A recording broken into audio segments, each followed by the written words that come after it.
धुरंधरचा trailer पाहिलाय का? जबरदस्त आहे नाही का? पण थांबा, त्यात दिसणारी पात्र आहेत ना, त्यांच्यामागे काही अशा अविश्वसनीय खऱ्या कथा लपलेल्या आहेत की विचारता सोय नाही. तर आज आपण पडद्याच्या मागे जाणार आहोत आणि याच खऱ्याखुऱ्या हिरोंना आणि विलन्सना भेटणार आहोत. ट्रेलरमध्ये ही सांकेतिक नावं ऐकून अंगावर काटा येतो नाही का? Angel of death, apex predator. पण ही फक्त फिल्मी नावं नाहीत बरं का. या प्रत्येक नावामागे एक खरी व्यक्ती आहे. कोणीतरी अत्यंत धोकादायक तर कोणीतरी तितकंच धाडसी. चला तर मग या नावांच्या मागचे खरे चेहरे कोणते आहेत ते शोधून काढूया. बरं, कुठल्याही कहाणीची सुरुवात तिच्या खलनायकांपासूनच होते, कारण जोपर्यंत व्हिलन नसतो तोपर्यंत हिरोची गरजच भासत नाही, बरोबर? तर आपण सुरुवात करूया धुरंधरमधल्या दोन सर्वात मोठ्या धोक्यांपासून, एंजल ऑफ डेथ आणि अपेक्स प्रेडेटर. तर पहिलं नाव एंजल ऑफ डेथ. पडद्यावर अर्जुन रामपालने साकारलेली ही भूमिका मेजर इक्बालची आहे. पण हा मेजर इक्बाल खरं तर प्रेरित आहे एका कुख्यात दहशतवाद्यावरून, ज्याचं नाव आहे इलियास काश्मीरी. इलियास काश्मीरीची गोष्ट तर एकदम चक्रावून टाकणारी आहे. विचार करा, एकेकाळी तो पाकिस्तानच्या स्पेशल फोर्सेसचा एक सैनिक होता, पण पुढे जाऊन तो बनला थेट अल कायदाचा कमांडर. म्हणजे बघा, सैन्यातली शिस्त आणि दहशतवाद्यांची क्रूर विचारसरणी याचं एक भयानक मिश्रण त्याच्यात तयार झालं. आणि तो इतका खतरनाक बनला की एक वेळ अशी होती की त्याला ओसामा बिन लादेनचा उत्तराधिकारी मानलं जात होतं. तो किती मोठा धोका होता याचं प्रमाण हवंय तर ऐका. अमेरिकेच्या गुप्तचर यंत्रणांनी त्याला काय नाव दिलं होतं माहितीये? पृथ्वीवरचा सर्वात धोकादायक माणूस. आता याच्यापुढे बोलायला काही उरतच नाही, नाही का? चला आता वळूया दुसऱ्या नावाकडे, अपेक्स प्रेडेटर, म्हणजे कळपावर राज्य करणारा सर्वात खतरनाक शिकारी.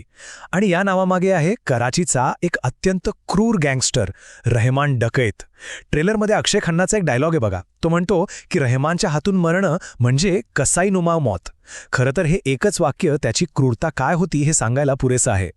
या रहमान डकायतची गुन्हेगारी कारकीर्द तर अगदी लहान वयातच सुरू झाली होती. पण तो काही साधासुधा गुंड नव्हता. त्याची हिंमत बघा. आपल्या खंडणीच्या आणि ड्रग्सच्या धंद्याला वाचवण्यासाठी त्याने चक्क स्वतःचा राजकीय पक्ष काढला होता, पीपल्स अमन कमिटी.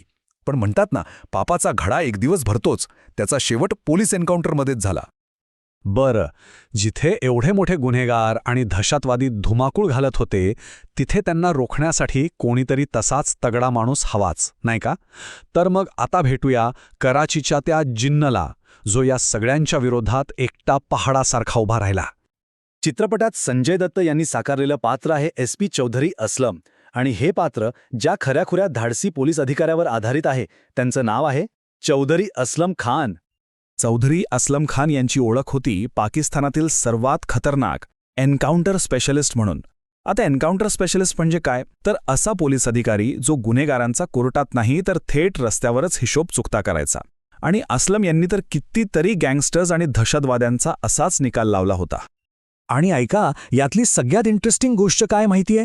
खऱ्या आयुष्यातले चौधरी असलम दिसायला आणि वागायला हुबेहूब आपल्या बॉलिवूड स्टार संजय दत्तसारखे होते. आता हा योगायोग बघा की आज पडद्यावर त्यांची भूमिका सुद्धा संजय दत्तच साकारतायत. कमाल आहे. ठीक आहे, तर हे सगळं घडत होतं सीमेपलीकडे. पण इकडे भारतात काय तयारी सुरू होती? कारण या धोक्यांना प्रत्युत्तर देणं गरजेचं होतं. चला आता आपण त्या दोन व्यक्तींकडे वळूया ज्यांनी या धोक्यांविरुद्ध भारताची रणनीती आखली आणि प्रत्यक्ष कारवाई केली. चित्रपटामध्ये माधवन ज्या अजित सन्याल यांची भूमिका करत आहेत, ते पात्र कोणावर आधारित आहे हे ओळखायला फार वेळ लागत नाही. हो, ते आहेत भारताचे राष्ट्रीय सुरक्षा सल्लागार अजित डोवाल. ट्रेलरमधला तो डायलॉग आठवतोय? पाकिस्तानला असा इशारा दिला पाहिजे की स्वप्नात सुद्धा त्यांना आपण दिसलो पाहिजे. हे वाक्य म्हणजे दुसरं तिसरं काही नसून अजित डोवाल यांच्या प्रसिद्ध डोवाल डॉक्ट्रिनचं सार आहे. म्हणजे काय?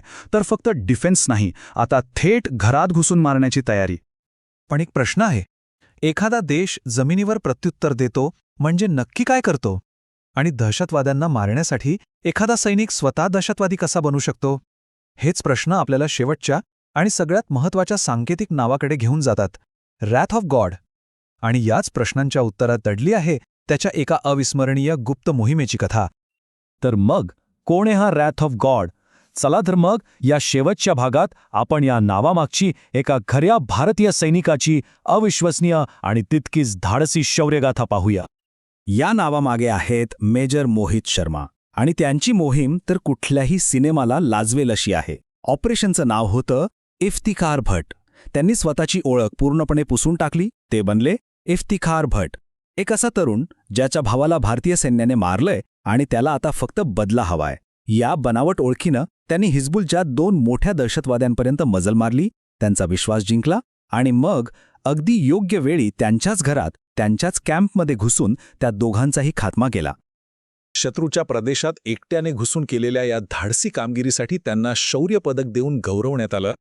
पण मेजर शर्मा यांची शौर्यगाथा इथेच थांबत नाही. साल होतं 2009. कुपवाडा इथं एक भयंकर चकमक सुरू होती.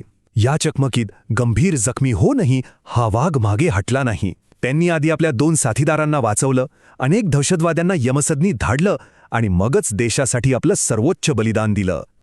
त्यांच्या याच अतुलनीय शौर्य आणि सर्वोच्च बलिदानासाठी मेजर मोहित शर्मा यांना मरणोत्तर अशोक चक्र म्हणजेच भारताच्या सर्वोच्च शांतताकालीन शौर्य पुरस्काराने सन्मानित करण्यात आलं.